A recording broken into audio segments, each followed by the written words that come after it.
जिउतिया वाहन भगवान की जय। दीदी, हम आपके लिए लाए हैं एक ऐसी कथा जो न सिर्फ हमारी परंपरा और सांस्कृतिक से जुड़ी होती है बल्कि हमारे जीवन में गहरे संदेश भी देती है। आज की हमारी कथा है जिउतिया व्रत कथा। यह व्रत माताएं अपने पुत्र की लंबी आयु और अच्छे स्वास्थ्य के लिए करती हैं।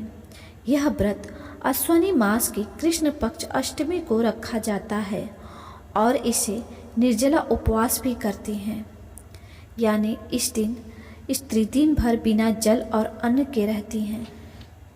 दीदी, यह व्रत इतना महत्वपूर्ण क्यों होता है? इसके पीछे कौन सी कथा है? यही आज हम विस्तार से जानेंगे। बहुत समय पहले की बात है। नर्मदा नदी के किनारे एक छोटा सा गांव बसा था जहां दो स्त्रियां रहती थीं। एक ब्राह्मणी और दूसरी धोबिन। संयोग से दोनों गर्भवती हुईं और एक ही दिन दोनों ने पुत्र जन्म दिया। ब्राह्मणी का पुत्र बहुत बलवान और ताकतवर था, पर स्वभाव से घमंडी और आलसी था, जबकि धोबिन का पुत्र साधारण शरीर का था लेकिन विनम्र, मेहनती और माता की आज्ञा का पालन करने वाला था।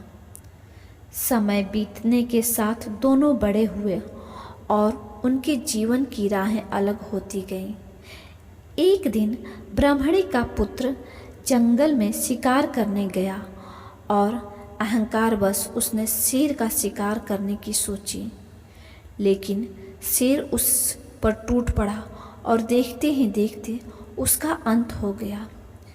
यह समाचार जब गांव में पहुंचा तो ब्राह्मणी का दिल चिर गया। वह रो रो कर देवताओं से पूछने लगी कि उसका पुत्र क्यों मरा जबकि धोबिन का बेटा स्वस्थ और सुरक्षित है। तभी आकाशवाणी हुई, हे स्त्री, धोबिन ने पूरे नियम और श्रद्धा से जिउतिया व्रत किया था। उसने जिउतिया माता से अपने पुत्र की रक्षा की प्रार्थना की थी, इसलिए उसका पुत्र सुरक्षित और दीर्घायु हुआ। लेकिन तुमने यह व्रत नहीं किया, इसी कारण तुम्हारे पुत्र की अकाल मृत्यु हो गई है। यह सुनकर ब्राह्मणी पछताने लगी और उसने प्रतिज्ञा की कि आगे से हर माता यह व्रत करेगी ताकि किसी पुत्र का अकाल मृत्यु न प्राप्त हो। तभी से यह व्रत परंपरा बन गया। जिउतिया व्रत की विशेषता यह है कि इसमें स्त्रियां प्रातःकाल स्नान करती हैं। नदी या तालाब में जाकर स्नान करने के बाद हाथ में लाल और पीले धागे से बंधे जिउतिया को बांधती हैं। दिन भर निर्जल रहकर कथा सुनती और सुनाती हैं और जिउतिया माता की पूजा करती हैं। अगले दिन प्रातःकाल पारण करती हैं। मान्यता है कि इस व्रत से पुत्र की रक्षा होती है, संतान रोग मुक्ति और दीर्घायु होता है और घर परिवार में सुख समृद्धि आती है।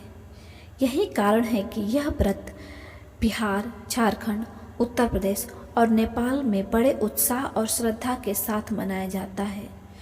पीढ़ी दर पीढ़ी माताएं इस व्रत को करती आ रही हैं और इसे अपने पुत्रों की मनोकामना भी करती हैं।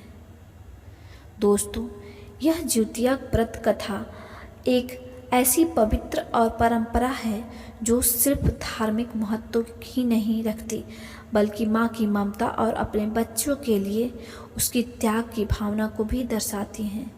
अगर आपको यह कहानी अच्छी लगी हो तो वीडियो को लाइक और शेयर करना ना भूलें और हमारे चैनल पारंपरिक कथा कहानियाँ को सब्सक्राइब करना ना भूलें ताकि ऐसी ही भावात्मक और परंपरा से जुड़ी कथाएं आप तक पहुंचती रहे।